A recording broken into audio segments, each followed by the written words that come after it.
Ito para sa mga nagpapamonetize sa Facebook. Kung gusto nyo makita ang inyong mga violation, lalo sa mga bago na hindi pa alam, click nyo lang to. Ito yung tatlong guhit na to. Yan.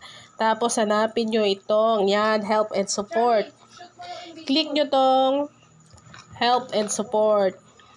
Titingnan natin siya dun sa ating support inbox. Yan. Ito yung support inbox. Dito nyo makikita kung meron kayo mga nakatago dyang violation sa Facebook.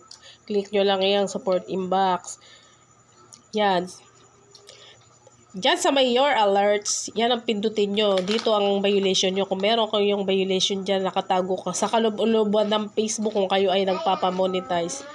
Click nyo tong your alerts. Yan. Diba? Kita nyo naman, wala akong violation. Sa Facebook Lite nga pala ako nagtingin nito kasi sa regular na Facebook ay wala na. Hindi nyo na makikita tong support